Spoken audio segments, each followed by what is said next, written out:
ये कहानी है बॉलीवुड के जंपिंग जैक की, जिनको सिनेमा ने नाम दिया जितेंद्र। फिल्मों में आने से पहले जितेंद्र का असली नाम रवि कपूर हुआ करता था। इनका जन्म 7 अप्रैल 1942 को अमृतसर, पंजाब में हुआ। जितेंद्र का परिवार गहनों का कारोबार करता था।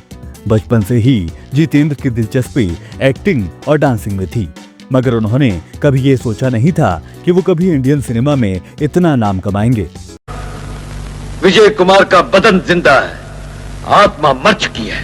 क्यों?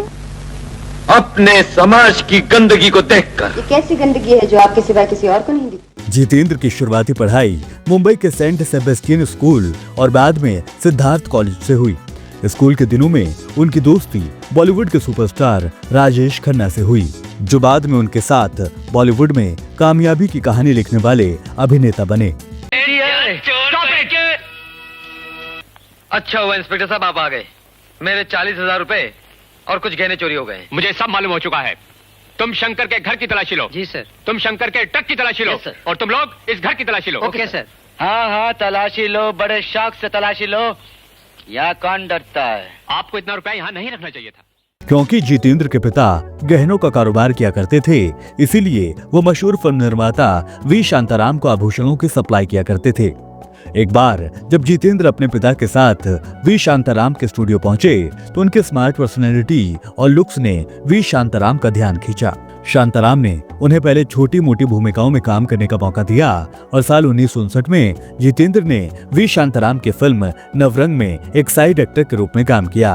वो फिल्म के एक गाने में संध्या के बॉडी डबल के रूप में नजर आए थे। इसके बाद वी शांताराम ने साल 1964 में गीत गाया पत्थरों से जितेंद्र को ब्रेक दिया। शांताराम को जितेंद्र में एक संभावित स्टार नजर आया और उन्होंने उन्हें पूरी तरह से लॉन्च किया। इस फिल्म से जितेंद्र ने अपने अभिनय का पहला बड़ा मौका हासिल किया। ये पहली फिल्म कामयाब रही। गीत गाया पत्थरों ने। और इस फिल्म की कामयाबी के बाद जितेंद्र ने बतौर कलाकार पीछे मुड़कर नहीं देखा और अपने एक्टिंग करियर में फर्ज, धर्मवीर, जानी दुश्मन, आशा, तोहफा, मेरी आवाज सुनो, फर्ज और कानून जैसी कई ब्लॉकबस्टर व सुपरहिट फिल्मों की झड़ी लगा दी।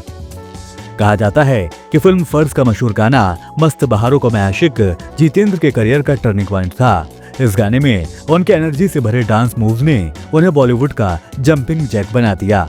ये नाम उनके फैंस और इंडस्ट्री में इतना लोकप्रिय हुआ कि लोग उन्हें उनके असली नाम से कम और इस सरनेम से ज्यादा पहचानने लगे। बहारों का मैं आशिक, मैं जो चाहे यार करूं। माना जाता है कि जितेंद्र हिंदी सिनेमा के इकलौते ऐसे कलाकार हैं जिन्होंने अपने फिल्मी करियर में सबसे ज्यादा 80 रीमेक फिल्मों में काम किया, जिनमें साउथ सिनेमा से लेकर हॉलीवुड की फिल्में भी शामिल हैं। ऐसे में आज के दौर में भी कोई भी अभिनेता इतनी रीमेक फिल्में नहीं कर सका है।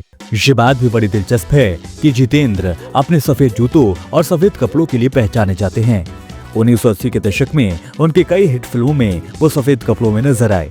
खास तौर पर हिम्मतवाला और तोहफा जैसी फिल्मों में उनका ये स्टाइल बेहद मशहूर हुआ। ये लुक उस दौर का फैशन ट्रेंड बन गया। लोग जितेंद्र के स्टाइल को कॉपी करने लगे और सफेद जूते पहनना युवाओं के बीच एक क्रेज बन गया था। प्यार के जमाने मिले, उसके खजाने मिले, इनके बहाने मिले मन में। हेमा मालिनी और जितेंद्र की जोड़ी काफी सुपरहिट रही। फिल्म दुल्हन और किनारा में उनकी केमिस्ट्री को बहुत पसंद किया गया। हालांकि एक वक्त पर जितेंद्र और हेमा मालिनी के अफेयर की खबरें भी आईं। कहा जाता है कि दोनों ने शादी करने का भी फैसला लिया था, लेकिन बाद में हेमा मालिनी ने धर्मेंद्र से शादी की और जितेंद्र ने शोभा से शादी कर ली। जितेंद्र और शोभा की ये लव स्टोरी बेहद सादगी से भरी रही। शोभा एयरलाइन में एयर होस्टेस थी और जितेंद्र के साथ लंबे वक्त तक रिलेशनशिप में रही। दोनों ने मुंबई में एक प्राइवेट समारोह में शादी की। इस शादी में केवल दोस्त और करीबी लोग ही शामिल हुए।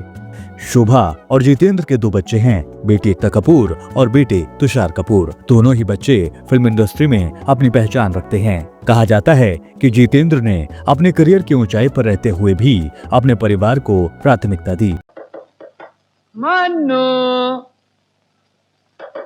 मनु मनु दरवाजा खोलो। मैं जानता हूं तुम क्यों नाराज हो, पर क्या करूं, कुछ बात ऐसी हो गई कि मैं मैं भूल गया। चार बच्चे आ गए मेरे पास मेरा ऑटोग्राफ लेने, तो ये देखती थी दूर से, करो ऑटोग्राफ तो दिखाओ। I had to avoid small children so that she doesn't get upset.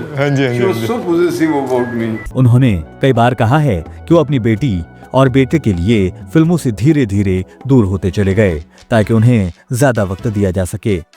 Jitendra ने फिल्म इंडस्ट्री से रिटायर होने के बाद अपनी बेटी एकता कपूर को टेलीविजन प्रोडक्शन में सपोर्ट करना शुरू कर दिया। उनकी कंपनी बालाजी टेलीफिल्म्स ने भारतीय टेलीविजन इंडस्ट्री में क्रांति ला दी। जितेंद्र ने अपनी बेटी की इस कामयाबी पर हमेशा गर्व किया है। IMD की रिपोर्ट की माने तो एक अभिनेता के रूप में जितेंद्र ने 200 से ज्यादा फिल्मों में काम किया, जिनमें जितेंद्र की करीब 121 फिल्मों ने कामयाबियों का स्वाद चखा। जितेंद्र को साल 2003 में film fair life time achievement award से सम्मानित किया गया।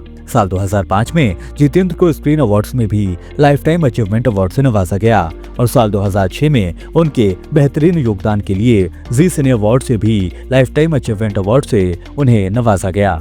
कई दशकों तक हिंदी सिनेमा में काम करने वाले जितेंद्र जी आज भी फिल्म इंडस्ट्री में अपने बच्चों और बाकी लोगों के लिए राह दिखाने का काम कर रहे हैं। हम भी लेजेंडरी अदाकार जितेंद्र जी की लंबी उम्र के लिए दुआ करते हैं।